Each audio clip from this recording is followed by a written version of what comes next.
What was expected to be a lighthearted television appearance quickly devolved into an on-air spectacle when Prince Harry, invited to the Graham Norton show to discuss his recent advocacy work and memoir, ended up walking off the set after a tense and unexpected exchange with the host. The Duke of Sussex initially appeared in good spirits, joking with fellow guests and engaging with Norton's usual charm and banter. But things took a sharp turn when Norton, known for his cheeky interview style, pressed Harry about ongoing tensions with the royal family, especially King Charles and Prince William, using a tone that many found laced with sarcasm. "So, are family reunions more like press conferences now? Or do you all bring lawyers to Christmas dinner?" Norton quipped. Harry offered a tight smile, replying, "I think there are ways to have conversations that don't involve punchlines." But Norton pushed again, bringing up tabloid headlines and joking about Netflix therapy sessions. At that point, Harry's demeanor visibly changed. The energy in the room dropped as his expression turned cold. "I came here to talk about real issues, not to be reduced to a soundbite," he said sharply. Graham, perhaps realizing he'd gone too far, attempted to pivot, but it was too late. The Duke calmly removed his mic, looked directly at Norton, and said, "This isn't the kind of conversation I agreed to." With that, Prince Harry stood, nodded politely to the stunned audience and guests, and walked off the stage, leaving behind a silence that was louder than anything said in the interview. Asterisk. The fallout from Prince Harry's abrupt exit was immediate and far-reaching, dominating headlines across both mainstream and tabloid outlets within minutes. Social media erupted with mixed reactions. Some viewers applauded Harry for standing his ground, accusing Norton of turning what should have been a respectful conversation into an ambush masked as humor. Others claimed the prince overreacted, and argued that a public figure with a multi-million-dollar media presence should be prepared for pointed questions, especially when he has openly criticized the royal family in various interviews and platforms. Hashtags like hashtag Prince Harry walks out, hashtag Norton clash, and hashtag royal drama live trended globally for hours. TV critics and body language experts were called upon by morning shows to dissect every detail. From the way Harry's posture shifted to the look on Norton's face when the atmosphere turned. Behind the scenes, leaked sources revealed that Harry's team had specifically provided a list of topics to avoid, including in-depth discussion of his strained relationship with his brother and father.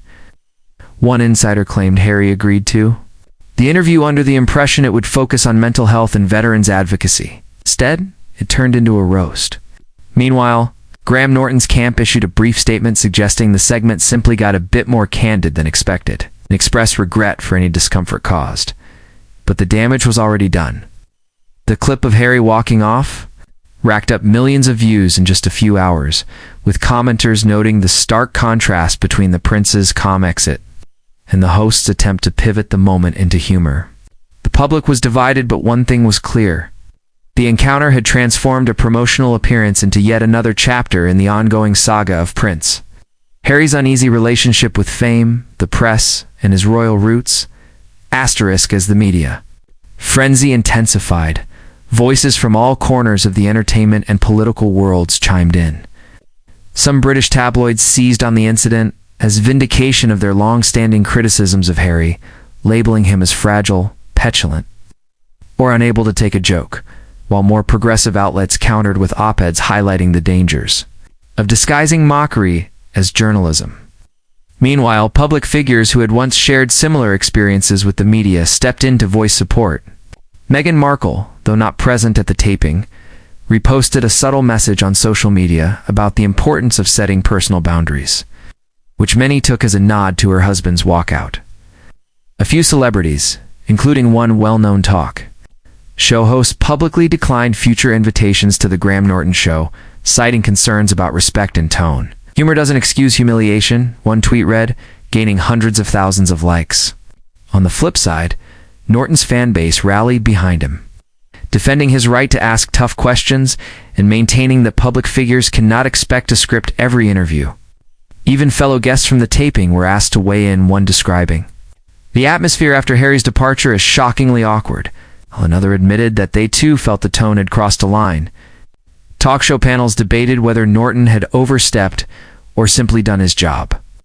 And late-night comedians on both sides of the Atlantic added fuel to the fire with monologues mocking the incident. Yet, For all the commentary, what stood out most was Harry's silence. Apart from an official statement expressing disappointment with how the interview was handled, he remained quiet.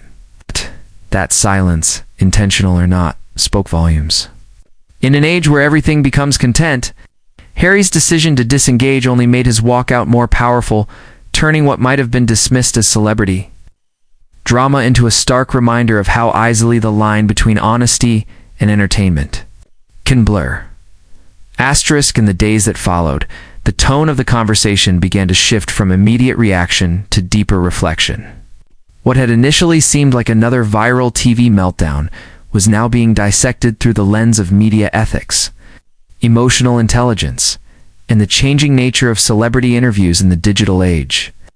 Media scholars, cultural critics, and mental health advocates weighed in, highlighting how Prince Harry's walkout exposed an evolving tension between authenticity and performance. While older generations of public figures often endured hostile interviews with forced grace, younger celebrities and Harry, though technically royalty, has become something of a generational spokesperson, have started challenging that dynamic. The question emerged: should public figures be expected to sit through disrespect in the name of transparency, or are they entitled to walk away when a conversation turns hostile or mocking?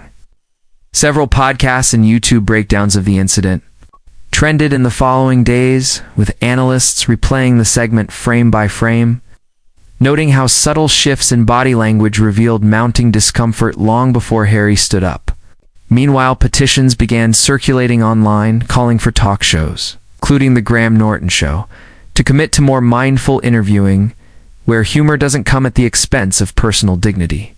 Interestingly, even former critics of Harry began reconsidering their stance, with one UK columnist admitting, "I may not agree with everything he says, but the way he was baited on that stage was uncomfortable to watch."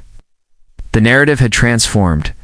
No longer just a headline about a prince storming off fit, had become a broader commentary on where we draw the line in media, how we define respect in public discourse, and whether the people we put on camera are still allowed to be human. Weeks later, the echo of Prince Harry's departure still lingered both in media circles and public consciousness. Though the headlines began to fade, the impact of the moment had left a lasting impression. Producers behind the Graham Norton show reportedly held internal meetings, the sources claiming there was a push for more guest-forward formatting in future episodes, ensuring celebrity appearances wouldn't spiral into contentious spectacles. Graham himself addressed the incident briefly in a later episode, stating that he had nothing but respect for Harry and wished things had unfolded differently. Carefully measured acknowledgement without a full apology. Meanwhile, Harry continued his public work, making quiet appearances at veteran support events and mental health summits, noticeably avoiding the mainstream talk show circuit. When asked about the incident at a Q&A during a leadership forum, he offered only a brief comment.